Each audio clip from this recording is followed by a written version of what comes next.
Hello, aspirants. Welcome to IS Mentorship. I welcome you all to the next lecture that is on chapter number 6, population. Okay? And this will finally mark an end to the class 9th geography, chapter number 6, population. जनसंख्या के साथ हम इस chapter को and कर रहे हैं.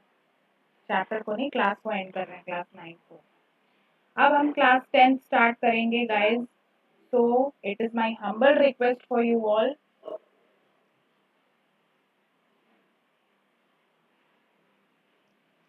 So it's my humble request to all of you कि प्लीज़ आप सबसे पहले क्लास 6 और क्लास 9 का लेक्चर को सुनिए, ठीक है ना. और फिर आप क्लास 10 को फ्रेश स्टार्ट करिएगा. चलिए तो अब हम स्टार्ट करते हैं. पॉपुलेशन भाई. पॉपुलेशन इस वर्ड को डिफाइन तो अब ज़्यादा कुछ नहीं किया जा सकता. It is nothing but people, crowd. ठीक है. It people makes and use resources. People अपने रिसोर्सेज को बनाते भी हैं, यूज भी करते हैं. They are also considered as resources having different quality. अलग अलग क्वालिटी के भी रिसोर्सेज हैं. पॉपुलेशन क्या होता है भाई? It is nothing but A total number of person inhabiting a particular place. वो प्लेस आपकी सिटी भी हो सकती है, स्टेट भी हो सकता है, कंट्री भी हो सकती है, कुछ भी हो सकता है. Is the central element in the social studies. It is the point of reference from which all the other elements are observed. देखो भाई, पॉपुलेशन एक बहुत ही इंपॉर्टेंट चीज है. उससे आप सारी चीजों को पता लगा सकते हो. जैसे मान लो एक पर्टिकुलर एरिया का पॉपुलेशन 100 है, 100 लोग हैं, तो आप पता लगा सकते हो कि यहाँ पे एजुकेशन लेवल कैसी है, हेल्थ लेवल कैसा है, स्कूलिंग कैसी है. एजुकेशन अगर 20 बच्चे स्कूल जा रहे हैं तो मतलब 20% ही एजुकेशन है, 80% है ही नहीं. तो इसीलिए जो है बोला गया है कि it is a very important number to know about. Human beings are producers as well as consumers of the resources, so information about population of a country such as their size distribution are extremely important. Clear? A census. Census क्या होता है? It's an official enumeration of the population done periodically. Census का मतलब क्या होता है? एक official enumeration है, गिनती, official level पे. ठीक है. ऐसे तो आप अनऑफिशियल लेवल पे भी हम ऐसे अंदाजा मार सकते हैं कि भाई चलो इस गांव में जो है 50,000 लोग होंगे, इस एरिया में जो है 1 करोड़ लोग होंगे. लेकिन ऑफिशियली इन्यूमरेशन अगर पॉपुलेशन का किया जाए तो वो सेंसस कहलाता है. पीरियोडिकली होता है, जनरली एवरी 10 ईयर्स पे. पहला सेंसस कब हुआ था? 1872 में. The census of India provides us with information regarding the population of a country. Obviously the data provided by the census cover three major questions about population. 3 major questions को deal करता है census से. जो हमको data मिलता है, पहला तो भाई पॉपुलेशन कितनी है और डिस्ट्रीब्यूशन कितना है. दिल्ली में कितने हैं, एमपी में कितने हैं, गोवा में कितने हैं, ये सभी पता चलेगा. Population growth and processes of the population change. 2000 में कितने लोग थे, 2010 में कितने बढ़े, और अगर बढ़े तो कैसे बढ़े. What way the reason supporting population indulge. Characters और क्वालिटीज ऑफ द पॉपुलेशन. क्या कैरेक्टर्स हैं और क्या क्वालिटीज हैं पॉपुलेशन की. Is the population rural, is the population your well educated, literate. This is also we can get information from the census. Size and distribution. ठीक है. ये NCERT पे सब दिया हुआ है, मैंने यहाँ पे सब कुछ लिख दिया है because this is your foundational NCERT course. As per March 2001, India's population was 1210.6 million, which was around 16.7% of the world's population. ठीक है. मतलब कि 17% ही मान लो कि कहाँ पे है. 17% बस इंडिया में है. ठीक है, बस इंडिया में. अभी कितनी पॉपुलेशन है इंडिया की? 1.4 बिलियन.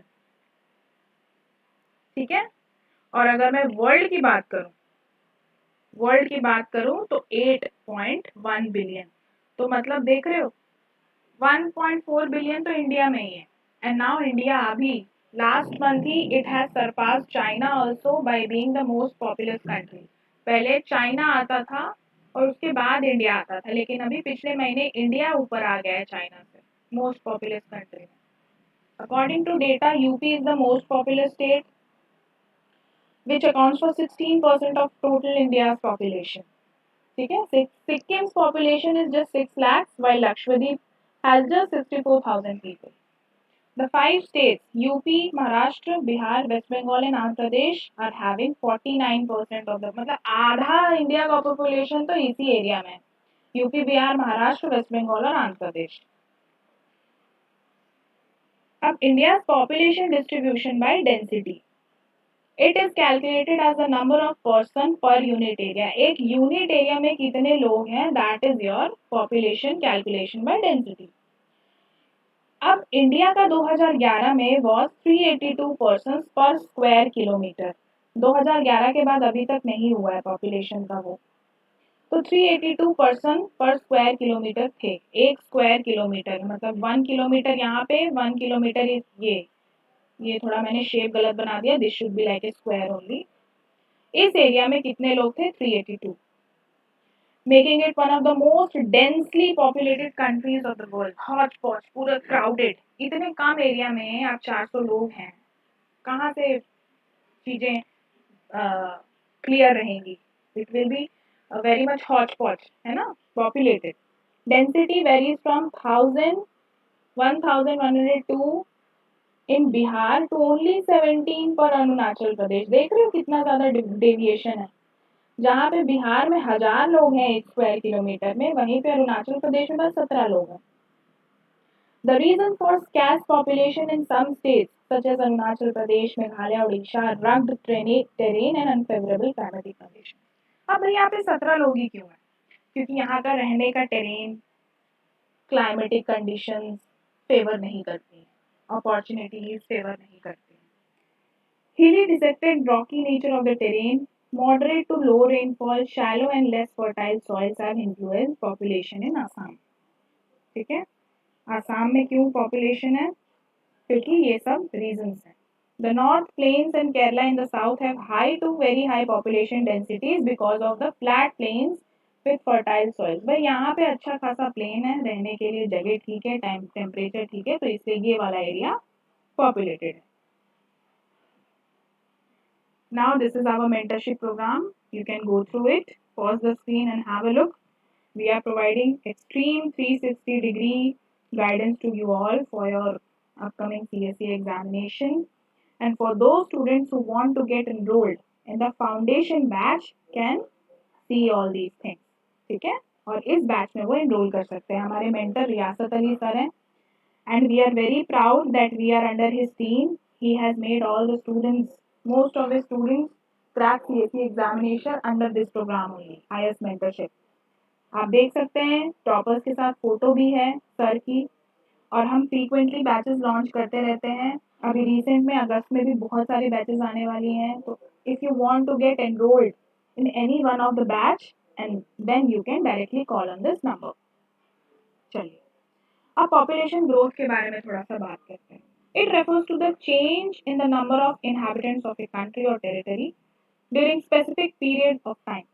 से ड्यूरिंग लास्ट टाइम, एक पर्टिकुलर टाइम पीरियड में पॉपुलेशन कितना चेंज हो रहा है, कितना नंबर्स इंक्रीज हो रहा है या इंक्रीज हो रहा है, चेंज हो रहा है किसी कंट्री का एक पर्टिकुलर टाइम में, वो बताता है पॉपुलेशन की ग्रोथ कैसी है.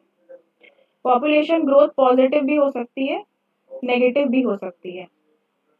पॉजिटिव अगर है मतलब कि पहले 100 लोग थे अब 200 लोग हो गए हैं. नेगेटिव है मतलब पहले 100 लोग थे अब 80 लोग हो गए हैं. The change can be expressed in the two way since absolute number in terms of population change per year. ये थोड़ा mathematical है, you can skip this part. आप देखो इसमें बताया गया कि कैसे कैलकुलेट होते हैं.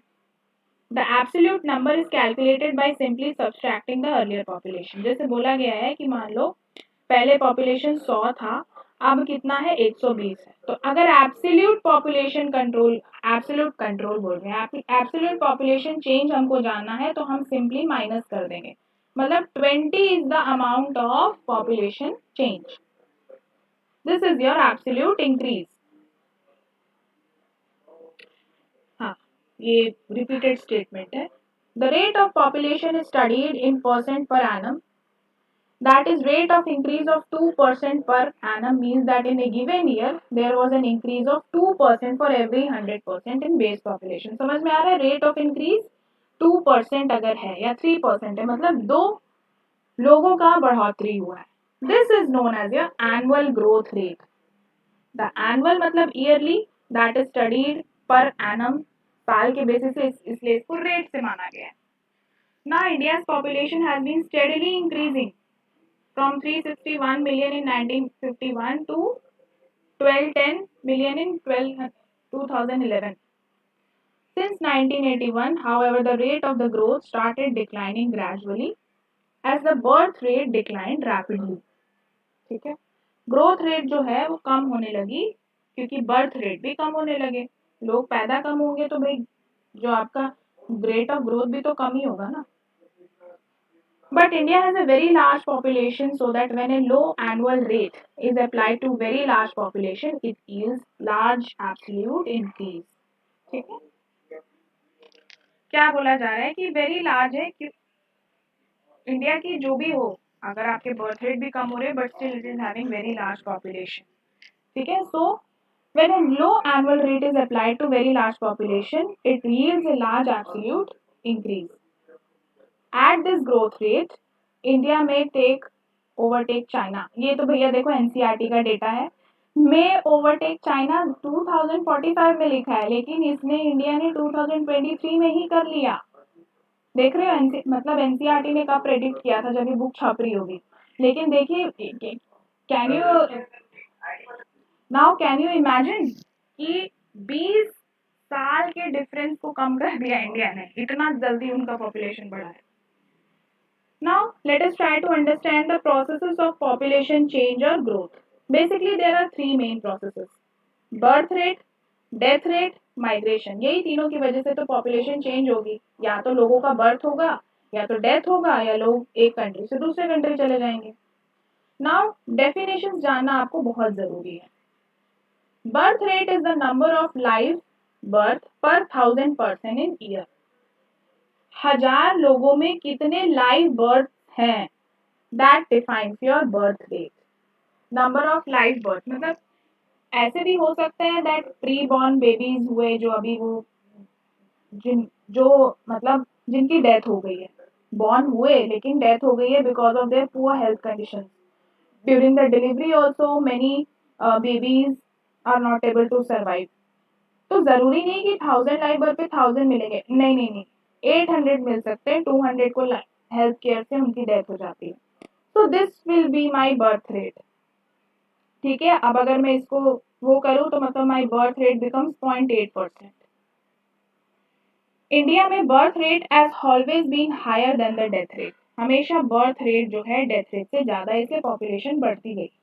डेथ रेट इसी का डेथ वाला पार्ट हो गया, मतलब कि 100 लोगों में कितने लोगों की डेथ हुई है, that is your death rate. In India, there is rapid decline in the death rate. That is the main cause of the growth of population. भाई दोनों का definition आप लोग याद कर लीजिएगा, है ना? Very easy definition, nothing much to do. Now see, till 1980, high birth rates are decline and declining death rates resulted in higher rate of population growth. 1980 तक क्या हुआ, birth rate बहुत high थे और death rate कम थे, तो इससे population की growth बहुत हुई. However, 1981 से एक change आ गया. Birth rate have also started declining gradually, resulting in gradual decline in the rate of population growth. अब birth rate कम होती जा रही है, gradual है ना, instant नहीं है. मतलब ऐसा नहीं है, मतलब यहाँ पे था आपका और ऐसा हो गया, नहीं, वो कम होते जा रही है, कम होते जा रही है, कम होते जा रही है, ऐसे gradual, धीरे धीरे. Next, birth rate, death rate पता चल गया. Next is your migration. Migration is nothing but it's a movement of people across the regions of country. ये या तो internal भी हो सकता है, महाराष्ट्र से गोवा चले जाओ, या external भी हो सकता है, इंडिया से कनाडा चले जाओ. Internal migration do not change the size of the population but changes the distribution population within the nation. Obviously, अब आप महाराष्ट्र से गोवा जा रहे हो तो इसका ये मतलब थोड़ी नहीं कि इंडिया की population change हो जाएगी. India's population will be same only because you are in India only, na? But that will change the distribution. That will decrease the population in your Maharashtra but increase in Goa. क्योंकि आप दूसरे state में चले गए हो. In India, most migrants have been from rural to urban areas because of adverse conditions of poverty and unemployment in rural areas, and increased employment opportunities and better living conditions in the city. ठीक है. Rural से urban now people are shifting because rural में कुछ भी facilities properly उनको नहीं मिल रही हैं. Health care, sanitation, education, opportunity, job, employment, life security, these all are the things that are pushing people to go from rural to urban. Now, what is the effect of migration? उससे change क्या हो रहा है अभी? It is changing the population size. It also changes the population composition of urban and rural people in terms of age and gender composition. ठीक है, change कर रहा है अभी population size को. In India, rural-urban migration has resulted in a steady increase in the percentage of population in cities and towns. Now people are moving from rural to urban. Now what is happening? अब इसकी वजह से जो है cities और towns के population बहुत ज़्यादा बढ़ रहे हैं. ठीक है. Age composition. अब population का age composition क्या होता है?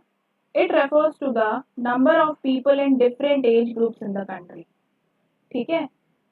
हर एक डिफरेंट एज ग्रुप के कितने लोग हैं एक कंट्री में वो बताता है. देखिए, ऑरेंज वाला अडल्ट है 58.7% है. एजेड मतलब senior citizen 6.9% and your childrens are 34.4%. मतलब आप इससे बता सकते हो कि हमारे इंडिया की वर्किंग एज पॉपुलेशन बहुत ज़्यादा है, लोग काम करने वाले बहुत ज़्यादा है. इसीलिए इंडिया को बोला जाता है India is having a very beautiful demographic dividend. Demographic dividend is nothing but the people involve in working age. अगर ये वाला पॉपुलेशन ज़्यादा होता है तो किसी भी कंट्री के लिए बहुत बेनिफिशियल होता है, because people are working, people are innovating, people are discovering, people are making new things, they are into something new. That is why the number and percentage of population found within children, working age and age groups are notable determinants of population social and economic structure. Obviously, now population जो है वो 3 category मैंने बता दिया. ये यही explain है, इसी का रिटर्न पार्ट है. ठीक है. वर्किंग एज देखो, एज ग्रुप देख लो, एज ग्रुप आप देख लीजिए. Children is below 15 years, working age 15 to 59. They are economically productive, biologically reproductive, considered as working population. Aged are above 59. ठीक है, तो ये सब आपको ध्यान में रखना. Now, what is sex ratio? It is defined as the number of females per 1000 males in population. That is your, अगर 1000 males हैं population में, so how many females are there? For example, 786. So that is your SR. ठीक है. 1950 you can see the status going on which is published in the NCERT. 1951 में there were 946 women per 1000 males. In 1961 it got reduced and then again increased in 2001. So this is your, and it has always remained unfavorable to females. ठीक है. Literacy rate, population देखो कितने सारी चीजें हमको पता चलती हैं. लिटरेसी मतलब how much people are educated.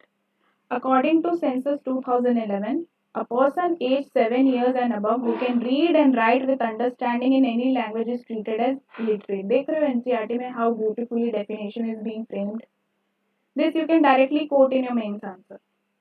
7 से ज़्यादा low levels of literacy are serious obstacle for economic development improvement. And as per 2001, India की literacy rate is 73%. ठीक है. 80.9% for males and 64.6% of females. बस इतनी है. लिटरेसी का उल्टा क्या होता है? Illiteracy. Occupational structure. What is talking about here? The distribution of the population according to different types of occupation is referred to as occupational structure. Basically, I have already told in previous NCERT classes that economy में 3 types के activity होते हैं, primary, secondary, tertiary. तो जो orange जो primary है वो आपका ब्लू है, that is your 6.9% which is your primary sector. ठीक है। Primary activities are related to land, agriculture, animal husbandry, forestry, fishing, mining, quarrying. Secondary sector is your orange one, manufacturing के लिए I have already, and जो tertiary है वो grey वाला है, that is your service sector. So if we are classifying the population on the basis of your occupation, so this is all. Developed nations have a high proportion of people in secondary and tertiary activities. जो developed nations है वहाँ पे secondary और tertiary में high proportion of population है, while developing have high proportion of workforce in their primary activities. ठीक है, ये समझ में आ गया होगा आपको. जो डेवलपिंग कंट्रीज हैं वहाँ पे क्या है, वहाँ पे जो हायर प्रोपोर्शन है वो प्राइमरी एक्टिविटीज में, जैसे इंडिया में ही देख लो, प्राइमरी एक्टिविटीज में ज्यादा है, एग्रीकल्चर में, एनिमल हस्बेंड्री में. Okay, so this is the thing. India, 64% of the population is engaged only in agriculture, more than 50%. मतलब सही में इंडिया डेवलपिंग है, क्योंकि हमने क्या देखा प्रीवियस स्लाइड में, दैट जितना ज़्यादा प्राइमरी एक्टिविटी में इंक्लूडेड है किसी का पॉपुलेशन, तो that is developing country. 13% in secondary and just 20% in tertiary.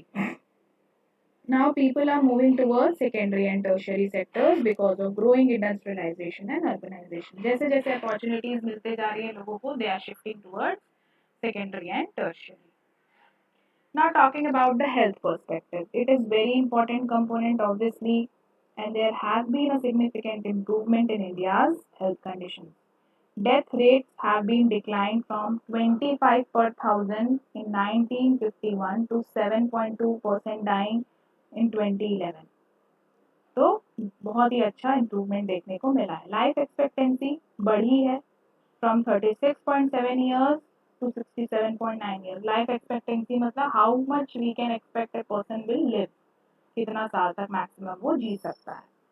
Improvement क्यों हो रही है भाई, इतना अच्छा इम्प्रूवमेंट क्यों है? Because there is improvement in public health, prevention of infectious diseases etcetera. ये सब चीज़ें में गवर्नमेंट की स्पेंडिंग बढ़ रही है, तो इसकी वजह से जो है काफ़ी चीज़ें सुधर रही हैं. Application of modern medical practices and diagnosis treatments of elements, ये सब भी है. इन्फेक्शियस डिजीज, ये सब all are responsible for this beautiful improvement. Health is still a major concern for the people. देखिए इम्प्रूवमेंट तो मिला है नो डाउट, बट स्टिल इतना हम 100% फिट या परफेक्ट या कुछ भी नहीं बोल सकते. क्यों? Because the per capita calorie consumption is much below the recommended levels and malnutrition affects the large percent of the population. ये effect है ना, effect. क्या बोला जा रहा है कि भाई जितना कैलोरी इनटेक करनी चाहिए उतना इनटेक नहीं हो रहा है, जिससे जो है लोग कमजोर हैं, वीक हैं, मैल न्यूट्रिशन है. ठीक है. Safe drinking water, basic sanitation amenities are available only to 1/3 of the rural population, and the rest 2/3 उनको कोई proper sanitation, basic necessity का access उतना अच्छे से नहीं मिल पा रहा है. Now let us talk about adolescent population. Adolescents किसको बोलते हैं? The people in the age group of 10 to 19 years को adolescent बोलते हैं. ये 1/5 of the total India का population, 1/5 में आते हैं. ठीक है.